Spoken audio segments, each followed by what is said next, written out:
वही फीलिंग आए जो संवेद शिखर पे आया करती थी। और महाराज जी ने तर्क उठाया, ऐसा संवेद शिखर बना दिया कि पूरे इंदौर में चर्चा का विषय बन गया कि देखिए मोदी जी की नसिया में संवेद शिखर की रचना हुई। और अब महावीर निर्माण महोत्सव आने जा रहा है। कितने वर्ष हो जाएंगे? 2550। कितने हो जाएंगे? 2550। और उसी उपलक्ष्य में महाराज जी ने घोषणा कर दी कि मोदी जी की नसिया में एक पावापुरी की रचना विशाल होनी चाहिए। महानुभावों, आचार्य जी का विचार देता है कि हम वहां पर जाए पाए पर नहीं जा पाए कोई बात नहीं, पर हमारे अंदर पावापुर की फीलिंग आनी चाहिए। जब हम क्षेत्र में पहुंचते हैं तो हमारे आचार, हमारे विचार, हमारे भाव सब परिवर्तन हो जाते हैं, सब महावीर जैसे हो जाते हैं। तो महानुभावों, यहाँ पर भी आपको पावापुर की रचना देखने का सौभाग्य मिलेगा। आप सभी लोग एक दूसरे को सूचना कर देंगे कि हमारे इंदौर में मोदी जी की नसिया में पावापुरी की रचना होने वाली है। जो वहां नहीं जा सकते हैं तो आचार्य विहंग सागर महाराज जी ने पावापुर को ही मोदी जी की नसिया में प्रकट कर दिया है। देखो, एक समत्व स्वामी महाराज थे, उन्होंने ऐसा स्वयं को स्रोत रखा, ऐसा रचा, ऐसा पढ़ा कि शंकर जी की पिंडी से चेता प्रभु प्रकट हो गए। और यहाँ विहंग सागर महाराज जी 40 दिन की साधना करके निकले हैं, तो यहाँ पर तो पावापुर की रचना को करवाएंगे। महानुभावों, इसलिए हम सभी लोग सूचना कर देंगे एक दूसरे को कि आइए देखिए, अपनी अपनी भावना को जोड़िए, भगवान के लिए निर्वाण लाडू चढ़ाएंगे और अपनी आत्मा का कल्याण करेंगे। चलते हैं सीधे सीधे कि अनंत भवों में, अनंत पर्यायों में जो हमने धारण की हैं, उन अनंत भवों की पर्यायों में जान जान के अनजाने में दोष लगी जाते हैं, कर्म बंध जाते हैं, पाप हो जाते हैं। और कितने, कोई पहला भव तो है नहीं, हर किसी का अनंत भव हो चुके हैं।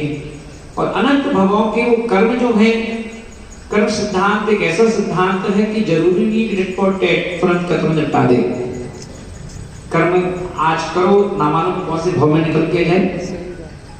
तो वही अपन देखें, साधु का एक ही लक्ष्य होता है, क्योंकि भगवान महावीर स्वामी से पूछा गया कि अनंत भवों में जो हमसे पाप हुए हैं, हमसे कर्म हो गए होंगे, उनसे हमारी आत्मा छूटेगी कैसे?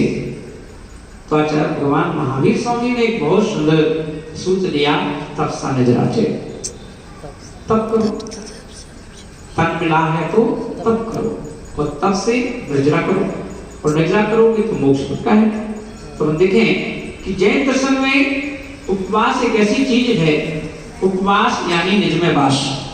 निज में वास करना है तो उपवास करो, और उपवास करने से हमारे मन की शुद्धि, वचन की शुद्धि, काया की शुद्धि, भावों की शुद्धि, भावनाओं की शुद्धि, विचारों की शुद्धि, इन सब शुद्धियों का हेतु बन जाता है वह उपवास। और हम देखेंगे कि मेरा लक्ष्य तो था कि मुझे साधना करनी है, का सानिध्य मिला, ये हम और ज्यादा पुण्यशाली हैं, और हमें चातुर्मास मिल जाए और हमारा पुण्य गाढ़ा हो जाता है।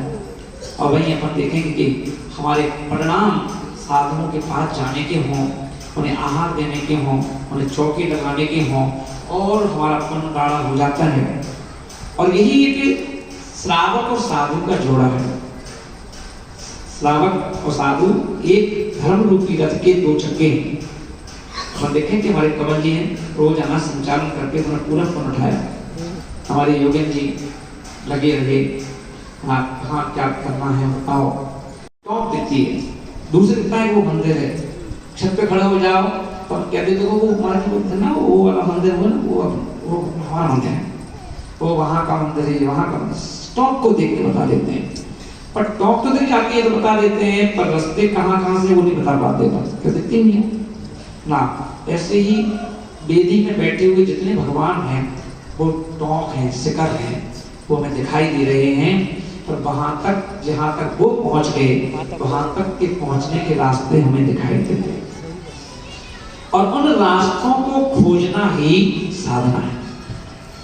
उन रास्तों को खोजना, क्योंकि बिना रास्ते में हम कैसे जाएंगे ना। तो वो रास्ता कौन सा है? साधना का। कि आत्मा की वास्ते साधना के रास्ते चल रे राही चल। आत्मा के वास्ते, और कौन से रास्ते से? साधना के रास्ते से। साधना करते जाओ, रास्ता अपने आप चल जाएगा। थोड़ी की साधना, वही साधना जो हमें अपनी आत्मा के निकट ले जाती है, अपनी आत्मा से मुलाकात कराती है, आत्मा से साक्षात्कार कराती है। ऐसी आत्मा की तरफ महावीर स्वामी भी बढ़ रहे हैं। और अभी देखें अपन कि क्या आने वाला है? दीपावली। और दीपावली इस बार विशेष है, अपन विशेष मनाएंगे, दीपावली के बाद मनाएंगे। अभी अपन मनाएंगे पावापुर में। अभी नसिया जी है ना, अभी कुछ दिन के लिए नसिया से हट कर के पावापुर बनने वाली है। इसको क्या कहेंगे अपन? पावापुर। उस पावापुर में हम सब लोग अभी अपन ने मोक्ष रश्मि का मोक्ष मुकुट सप्तमी पर लड्डू चढ़ाया था। कैसा लगा था? अच्छा लगा ना? हाँ। अब वो पार्श्वनाथ भगवान का था, अब नंबर है महावीर भगवान का। और महावीर स्वामी शासन नायक है। शासन नायक है कि नहीं? तो वो विजय वर्गीय यहीं के हैं, लोकल के। तो देखो ऐसा तो मोदी का प्रचार नहीं हो रहा है ना, क्यों? यहीं के हैं, लोकल के हैं, इसलिए है ना। तो अपन देखेंगे ऐसे ही हमारे भगवान महावीर स्वामी भी लोकल है हमारे लिए। उनके राज में हम रहते हैं, वो हमारे राजा हैं, महाराजा हैं। इसलिए उनकी जो दीपावली है, मुकुट सप्तमी, उनके लिए वो निर्वाण महोत्सव जो है वो उनके लिए तो विशेष है ही, हम लोगों के लिए भी विशेष है। इसलिए और कौन से नंबर का है? 2550वां। का 25 भी हमारे यहाँ कोई एनिवर्सरी हो, 25वां बर्थडे हो, तो हम लोग विशेष रूप से मनाते हैं। तो ये जो 2550वां निर्वाण महोत्सव है राजकुमार जी, हम सब मिलकर के इसको भी विशेष रूप से मनाएंगे ना, विशेष रूप से मनाएंगे।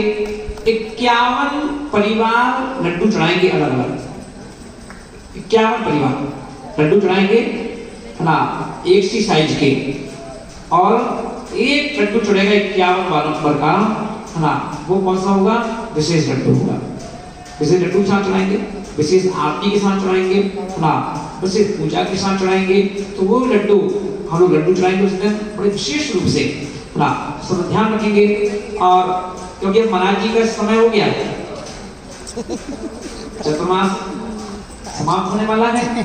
दीपावली के दिन ना प्रतिष्ठापन क्रिया हो जाती है। जो प्रतिष्ठापन किया था, राई डाली थी, पीली राई, वो पीली राई दीपावली के एक दिन पहले भी डलेगी है ना। सब लोग क्या करेंगे? दीपावली के जो 14 पड़ेगी, 14 के दिन अब अपने घर से ना 100 ग्राम पीली सरसों लेके आना। जो लोग चाहते हैं कि वो पीली सरसों हमारी दीपावली पे, हमारी दीपावली शुभ हो, तो कुछ 50 ग्राम यहीं पर यूज कर लेना, 50 ग्राम बचा करके घर ले जाना। और उस पीली सरसों को अपने अपने घर में, मैं बताऊं तो उस दिन क्या करना है, घर पे ले जाकर, दुकान पे ले जाकर